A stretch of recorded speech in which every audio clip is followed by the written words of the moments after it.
Pero ulitin ko lang yung pagkaintindi ko. Sa tingin nyo, kung tumakbong presidente si Sara, kanya yan?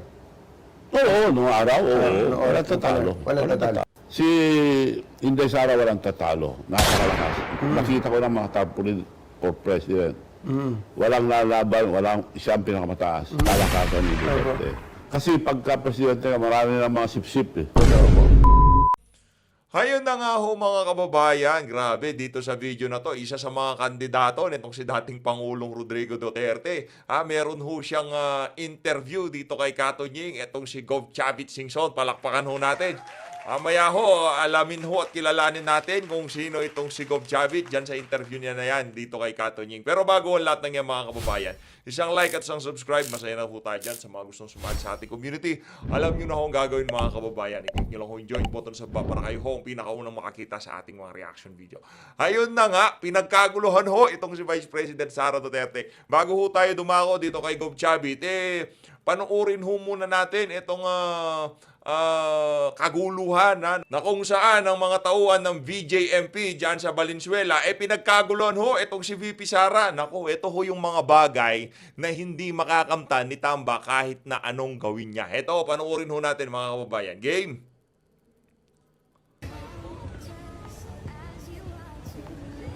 Ayun oh, grabe naman yan. Yaan ho ang mga bagay na hindi makakamtan nitong si Tambaluslos kahit na 1 trilyon pa ang ipamigay niyang akap. Wala ho siyang ganyang karisma sa ating mga kababayan. Si Vice President Sara Duterte lang ho mga kababayan. Tignan nyo naman, walang humpay ho umaga, tanghali, gabi, merienda. Wala hong natanggap ang si VP Sara kundi paninira dyan sa House of Representatives. Pero ano ba ang dahilan kung bakit siya pinagkakaguluhan mapahanggang sa ngayon? Isa lang ho yan mga kababayan, mapahanggang sa ngayon, hindi ho naniniwala ang mga kababayan natin sa mga paninira ng mga aso ni Tambaluslos dyan sa House of Representatives. Nakakataba lang ho ng puso na makita na talagang kahit saan magpunta itong si Vice President Sara Duterte, napakainit ho ng pagtanggap sa kanya, kung saan man ho siya magpunta. Saludo para sa mga estudyante, empleyado ng BJMP Valenzuela. Ibang klase ho. Nakakatuwa lang hong makita. Gusto ko lang ipakita ho ito mga kababayan para kahit papaano yung mga tao dyan sa House of Representatives ma-realize nila na kahit anong paninira ang gawin nila kay VP Sara, hindi naman ho naniniwala yung ating mga kababayan. Ito pa ho, panuurin ho natin ito. Naglabas ho ng sama ng loob itong si Sir Banat Baya kaugnay doon sa pagkakakontempt. Actually, hindi pa naman ata active yung contempt dito kay dating PIDEA Director Wilkins Villanueva. Pero nakakalungkot nga hong isipin na itong mama na to, talagang sinugal ho niya ang kanyang buhay para maprotektahan ang ating mga kababayan, ang ating mga kabataan dyan sa pangil ng ipinagbabawal na droga na yan. Kaya yung mga naunang video ho natin na kung saan talagang tinalakay ho natin yung mga kahambugan ng mga congressman dyan sa House of Representatives, yun pa hong congressman na nanggulo o nagasik ng lagim ng mga naunang panahon ang magpapakontempt dito sa isang kilala bilang matuwid na law enforcer. Itong si Sir Wilkins Villanueva. Pakinggan ho natin ang mga punto de vista nitong si Sir Banat kaugnay dyan sa pagkakakontempt na yan. Yan si Sir Wilkins Villanueva. Pakinggan ho natin to. Mga kababayan, alam nyo, meron na naman pong katarantaduhang ginawa itong ating kamera. Ay nako, alam mo, hindi ko na talaga malubos maisip bakit nagkaganito bayan natin. Mantakin mo ang isang matinong opisyal dati, isang dating PIDEA chief, isang director general na si Wilkins, na lumaban nung sa mga addict, lumaban nung sa mga pusher, sa mga drug lord, nagpakulong ng mga taong sumisira sa lipunan. Ngayon siya ang kinontempt. Mantakin mo ba naman, napakasira ulo talaga nitong mga congressman natin. At ang nag-contempt, alam mo kung sino? Yung nanira ng ating bayan noon. Dating naging rebelde, na ngayon congressman na. Ang bihira. Nakakatawa na ho ang ating bayan. Nakakatawa na mga kababayan. Hindi na ho ito biro. Mantakin mo isang bayani ang pinakulong dahil lang hindi gusto ang sagot ng isang congressman na dating lumaban sa ating bayan. Nakakalungkot. Ngayong araw mga kababayan, alam niyo, Ayun na nga mga kababayan, yun ho ang naging mabilisang paglalabas ng sama ng loob nitong si Sir Banat Bay. Diyan sa ano na yan, diyan sa pagkakakontempt nitong si dating Director General Wilkins Villanueva. At nagkontempt pa. At saka masyadong di ba, nakakatawa. Kung hindi yang si Franz Castro magko-contempt, yan naman si Paduano. Mga personalidad na kung saan hindi mapagkakatiwalaan niya ba naman si Franz Castro, pagkakatiwalaan yan. Mata pa lang niya si Paduano, nakakabuisit na. At ito ho, matindi dito mga kababayan. Dito ho tayo, nagulantang ho tayo nung nakita natin ito. At ito ho ang matindi dito mga kababayan. Dating general dyan sa Eastern Mindanao, pinagre-resign na ho. Itong si Browner. Base ho dito sa nakita nating post, Browner has been aware all along that the Marcos admin is collaborating with the CPP, NPA, NDF triad through the signed agreement on November 23, 2023. Is this truly what the Filipino people want? If our CSAFP is now a CPP supporter, naku po, problema ho ito. Browner must resign.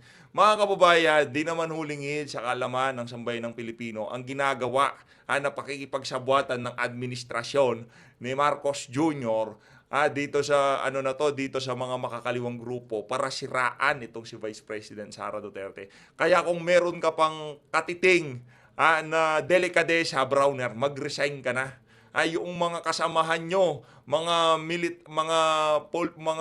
men in uniform, winawalang ya ng mga dating mga sympathizer ng mga makakaliwang grupo dyan sa House of Representatives. Wala man lamang hong imik ang AFP. At ang matindi ho dito mga kababayan, napakatindi na ho ng nangyayaring korupsyon ngayon sa ating bansa. Pero ni isang salita, wala ho tayong marinig dito kay Chief of Staff diyan sa AFP Chief of Staff na itong si Romeo Browner. Ito ho, Fillmore Bondiles Escoba, maraming salamat sir sa inyong pagsasalita dyan sa mga kabalbalan na yan nitong si Browner. Retired Police General Eastern Mindanao. Ayun na nga mga kababayan. Dito ho sa bahagi ng video natin na to, rumekta na ho tayo dito kay Kato Nying. Game na ho tayo, game. Magandang araw, Kato Jim. Ayun, si Gob Chavit to. Pakisabi lang, Gob Chavit, binuboto ko Goban. Buti na lang po sinabi niyo. Senator Chavit. Kasi kayo parang Sanay ng tao nasanay na. Sanay Kasi na. kayo naman Kahit tayo ho dito, tawag natin sa kanya Gob Senator Chavit na naging pala. governor sa mahabang panahon, naging mayor, naging konsihal, naging kapitan pa yata kayo ng chief of police. Lahat na yata ay inyong nadaanan. Pero ang tanong ko po, bakit po ba gusto niyo pang maging senador? Nung po nakaraan, tumakbo kayo senador 2007 ho ba yun? Yes. Hindi po kayo pinalad. Hindi ako natuloy dahil nahulog ko sa helicopter. Sumir Opo. po ako 3 beses. Opo. So, nakaligtas kami at dalagan na pa ako, hindi ako makalakad. So, hindi ko natuloy. Nung ginawa ko Miss Universe, ngayon ka tumakbo, sabi nila, dahil popular ka, Opo. lugi ka, ginawa mo pa rin. Ayaw ko na ako dahil baka mahulog na ako sa langit. So, hindi ako tumakbo. Ngayon lang, sa pilitan. Bakit? Opo. Dahil meron akong pinal na batas noon na economic zone sa amin. Ang laking bagay sana yon. 50 years na, tinutuloy din yung mga anak kong congressman palaging binabarat Senado. So, ang ginawa ko gumawa na ako ng economic zone sa Korea. Meron ako pangalawang economic zone sa Korea. Aside from other factories, nandun na marami akong ginagawa doon, electric vehicles, hovercraft, aeroplano, submarine, lahat ng klase, marami. Then, nagtayo ako ng economic zone sa Gangwon Province. Ngayon, sa Incheon Province naman. Doon ko ginagawa. Dahil ang bilis doon, gobyerno pa tumutulong. Dito sa ating binabara. Kailan po ba kayo nag-umpisang pumasok sa politika? Ilang taong gulang po kayo? Ang ginawa ko, nag-organize ako maraming tao. Pinadala ko na sa mga barangay. So, naunahan ko lahat. Hanggang ako ang pinakamalaking trader at that time. So, doon ko kinita ang first billion ko. So, madali Ilan na. taon po kayo nun? 21, 22. 21 years old, milyonaryo na kayo. Bumili na ako na bumili yung electric plant sa amin. Opo. So, marami akong nagkakantsawa nga kami mga kapatid. Siyang kapatid ko. Opo. Tuwing umuwi, hindi na natapos-tapos siya para yung pinagagawa ko, sabi niya. Inabukasan, pupunta ako na sarap po yung bagong para bidili ko. Opo. Hindi pa tapos yun, ako meron na. Pero yung pag-aaral po, ano po ba tinapos nyo? Bababa lang pinag-aaralan ko dahil kumuha ko ng agriculture, kumuha ko ng architecture. Opo. 2 years, nagkagulo sa amin. Dinala kami sa Manila lahat because of peace and order. Tapos nag-aaral ako agriculture. Second year ako, gusto ko umuwi ako dahil nasasayaran ako sa mga negosyo namin, mga sinehan, Opo. construction company.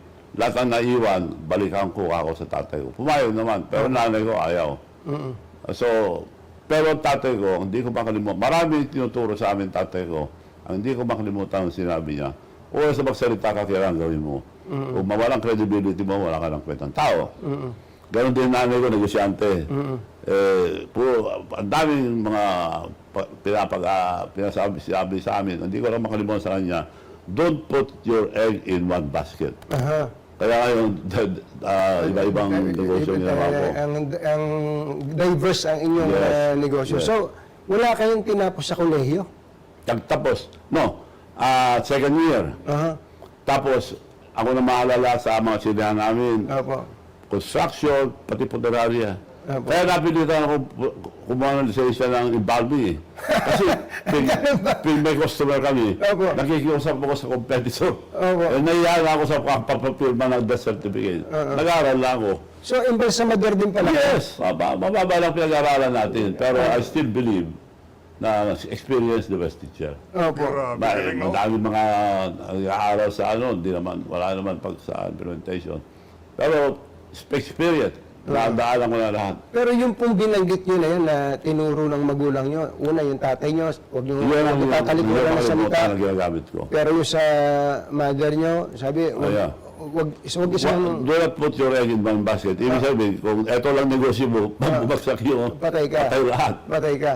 Kaya pala ngayon, grabe ang negosyo yan, dami. Ano pinaka-paborito nyo sa mga negosyo po ninyo? Ano pinaka-paborito nyo sa mga negosyong pinasok po ninyo? Foreign exchange company, malaki kinita ko dyan, foreign exchange company. Deposit slip, deposit, withdraw. Diyan, marami Opo, akong kinita. opo. Grabe, no? Pero hindi alam nung iba siguro, yung partas na bus sa inyo yun, di ba? Doon, aksidente lang. Aha. May pinakamalaking bus company doon. Bago mag-retire ng tao, tinatanggal. So, nag-demonstrate sila.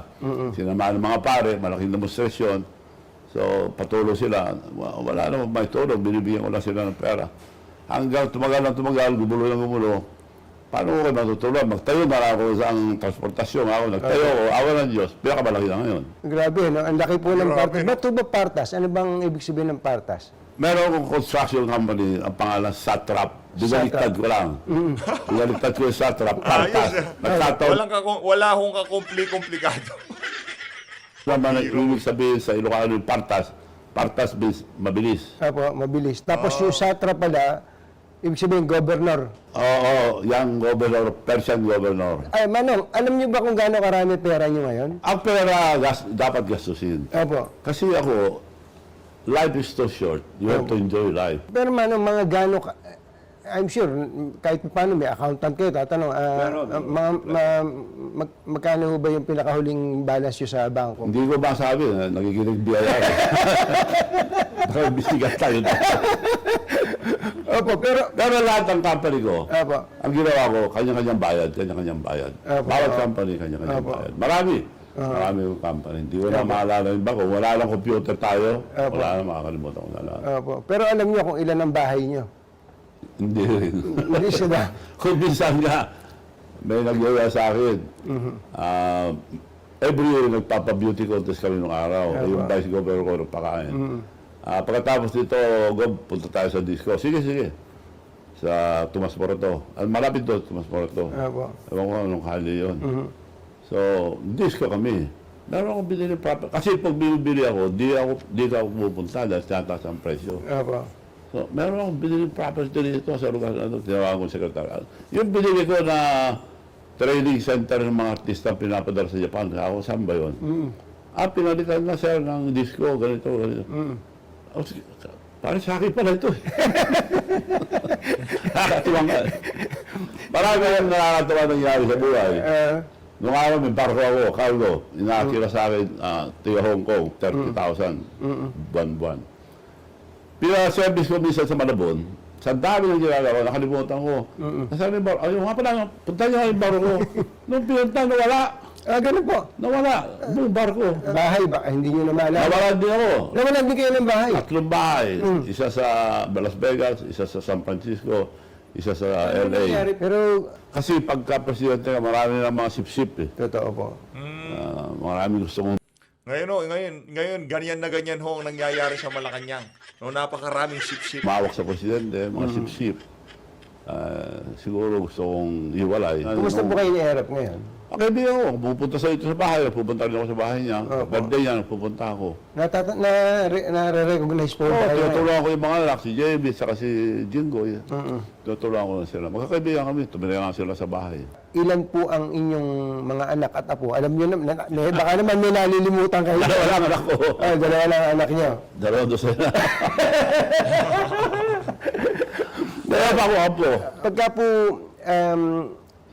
tinatanong kayo, hindi nawawala yung tanong na ilan po ba ang naging girlfriend ninyo? Kunti lang. Yung mga iba, marites lang. Lahat po ba sila inibig nyo? Oo naman. Pero pag hiniwalayan ko, hindi ko na binabalikan. Binibigyan ko lang ng bahay. Sige nga, tanongin ko nga po kayo. Yung iba na... Grabe naman tong si Gob Chavit. Pagka pala naging girlfriend ka, hiniwalayan ka, meron kang house and lot. Walayan na kita, yan ang house and lot. Wala, pag-usapan. Si Ian Santos po ba yung naging girlfriend niya?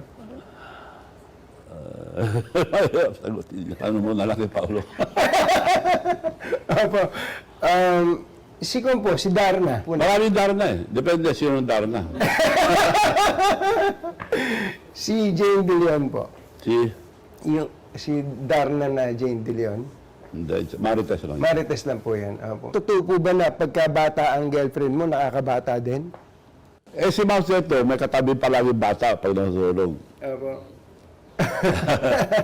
Yun na lang ang basis na. Yun na ang basis niya. Ang dami yun ng pinaluwak. Sabi niyo nga kanina, yung Miss Universe. Yes, ano ang tawag dyan? Ba't niyo ba ginawa yun? Maganda sa ating country. Wala pa nakakuha, ever. Not Opo. even the big companies, not even the government.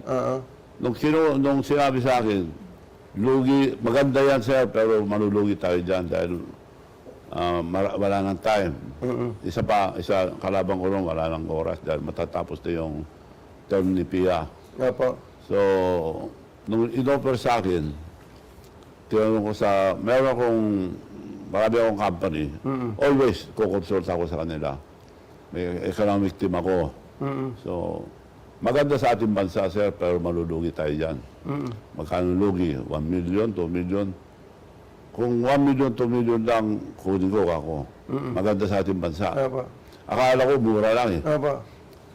Punta kami sa New York, 1 million. Down payment.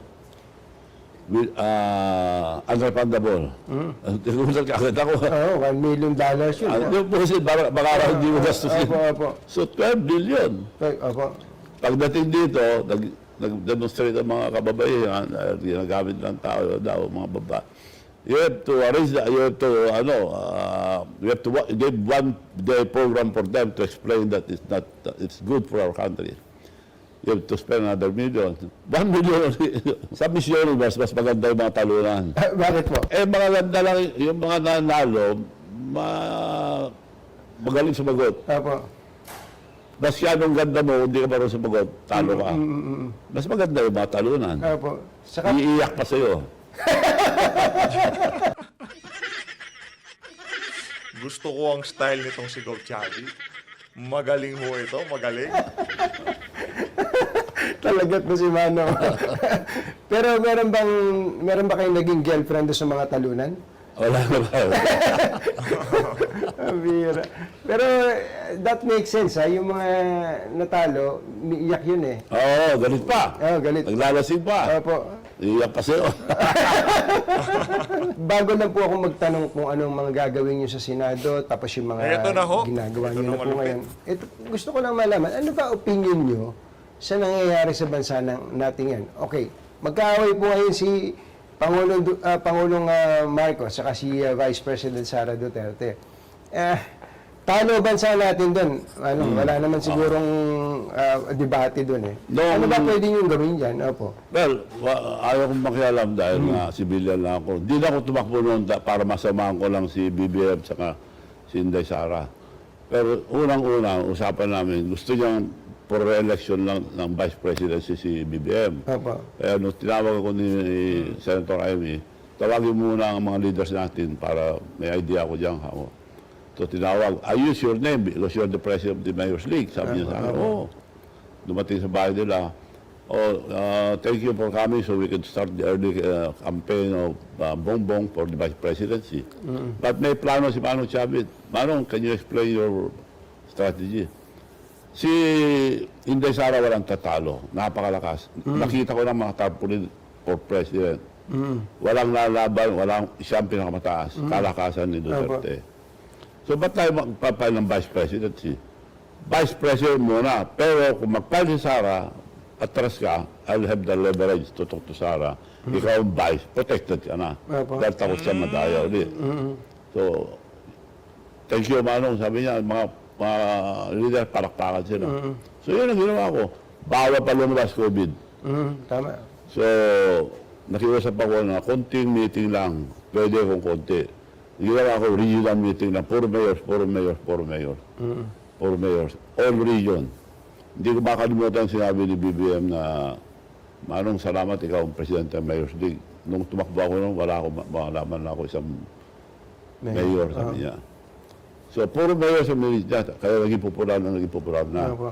Nung nakarata na si President Digong, pinagpan niya sa Sara, nag-away na sila. So, the rest is history. Hindi ko na kwentuhin yun. Pero sayang, ang pagsama ko sa kanilang dalawa, ako nagpamit sa kanila, sama sila, pagsasama, pagkakaisa, babangon tayong mulit, pagsasama tayo, naghiwalay na eh. So, yun malungkot. Pero ulitin ko lang yung pagkaintindi ko. Sa tingin nyo, kung tumakbong presidente si Sara, kanya yan? Oo, nung araw, Walang tatalo. Sure win na ho talaga itong si VP nung mga panahon na yun. Sure win na si VP. Kahit naman si Amy, aminado ho siya, sinasabi niya na pagka tumakbo ng VP si pagka tumakbo ng presidente itong si Marcos, matatalo siya ni Leni. Aminado ho sila. Kaya kailangan ho nilang maging VP itong si Sara. Ngayon, ayun, tinrantado ho nila. Dahil kumitin kami lahat eh. Opo. So tama ba yung sinabi niya na the president was mine already? Yes. Sinabi niya yun. Opo. Tama po yan. Tama yun. Opo. Totoo So yun.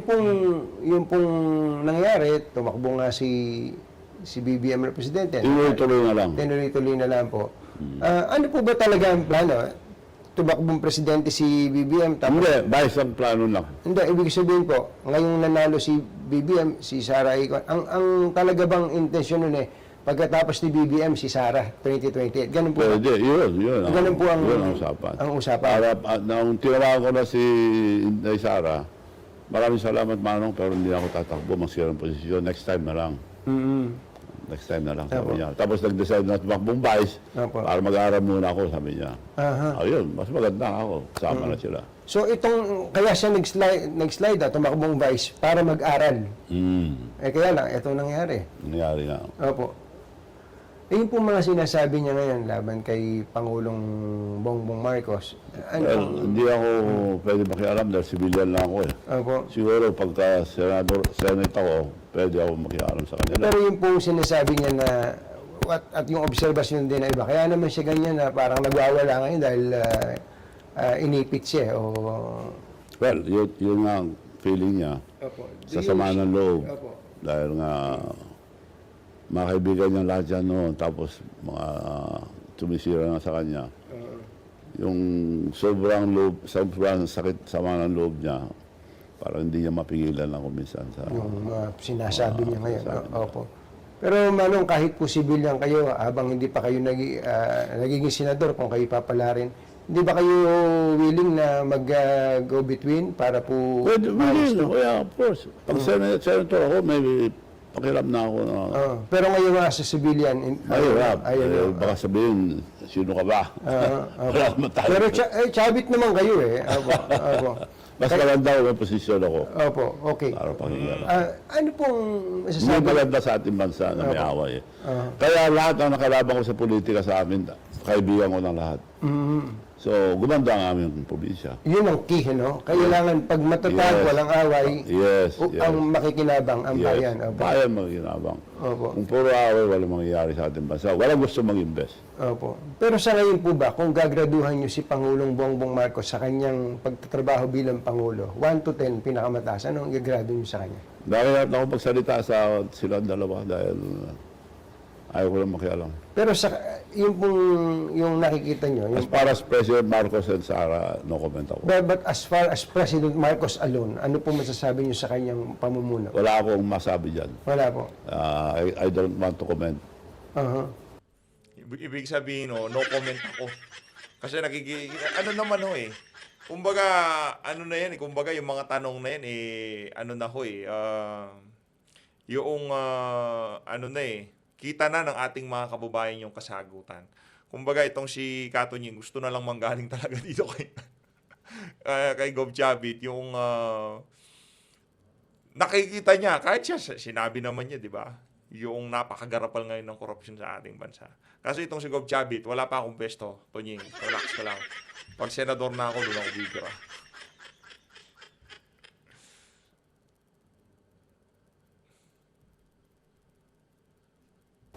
Opo, okay. Naintindihan ko po. Okay, puntahan po natin. Anong gusto niyo mangyari? Okay, kung papalarin po kayo na maging senador, ano po ang... Well, itutuloy ko lang yung ginagawa ko na. Ayaw ko na nga tumakbo eh. Dahil nung una nga, hindi ako natuloy. Nahulog ako eh. Opo. Sa baka sumunod, mahulog na ako sa lahat. Nung ginawa ko Miss Universe, sinusulsulan ako. Takbo ka ngayon. Hindi na, baka mahulog na ako sa langit. Opo. So, ngayon lang napilitan, naalala ko lang yung ginagawa ko ngayon kasi, tutuloy ko lang. Opo. Modernization program ng electric vehicle. Matagal ng program yan. Pinapadala mga driver sa land bank para umiram. Opo. Mag-down ng 500,000 plus interest. Walang gustong pumunta, lugi kami dyan, sabi nila. Dahil electric na eh.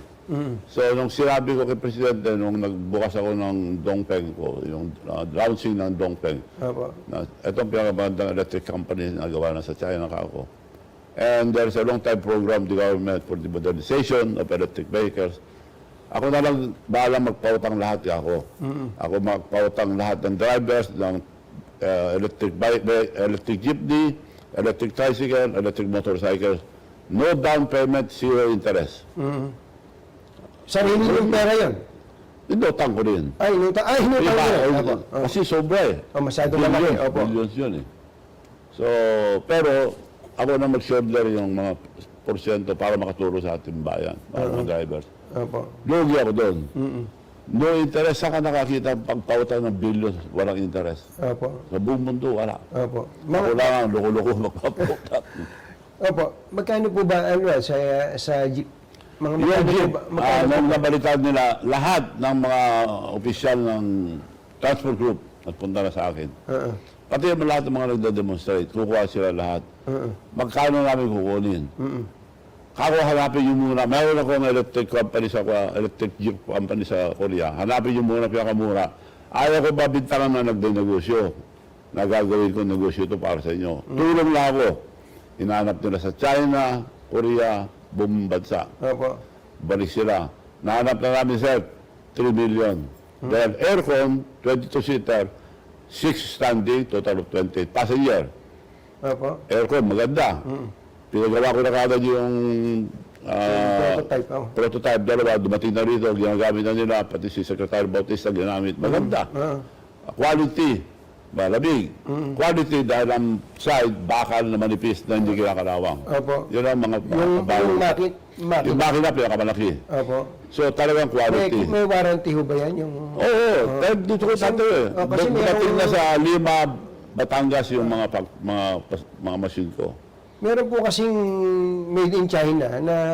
Walang maintenance. Walang, ang dami na reklamo eh. Kaya nga, walang maintenance. Walang maintenance. Pero ito, dito gagawin. Dito yung gagawin. After service. Yes, After may service. dito. Opo.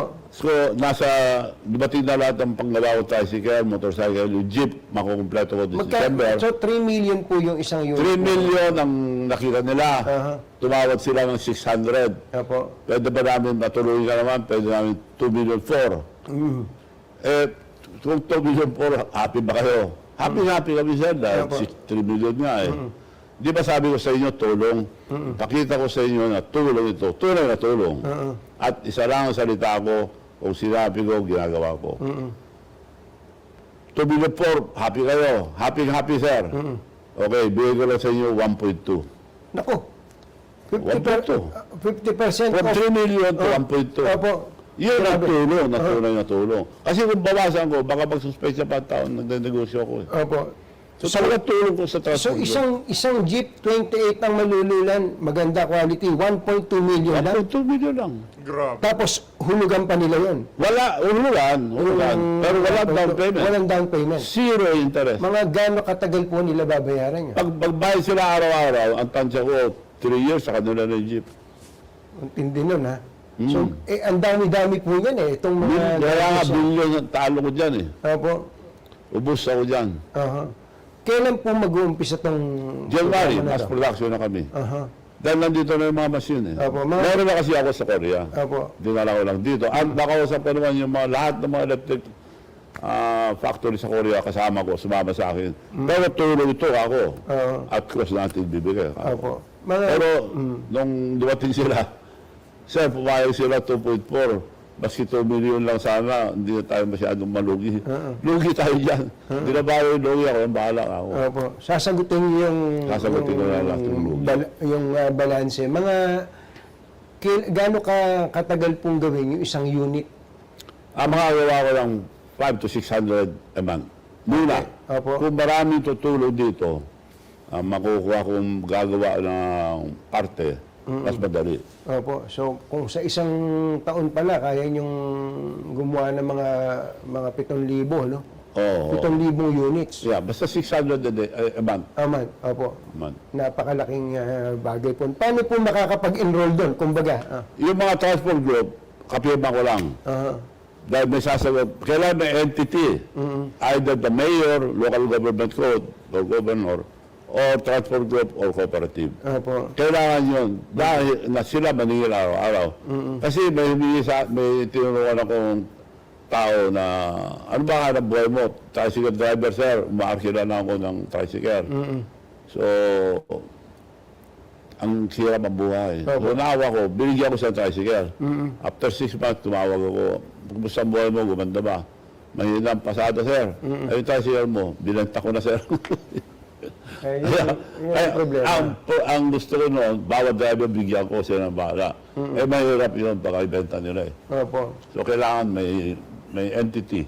Opo. LGU, cooperative, or transport group. Parang consulate, parang magka-partner, ano po? Kapartner naman niya. Grabe, napakaganda ho ng mga advokasya nitong si Gov Chavit, no? Kaya di kataka-taka na talagang suportado ho siya nitong si dating Pangulong Rodrigo Duterte. So always, mag-ingat ho kayong lahat. Mahal natin na Pilipinas.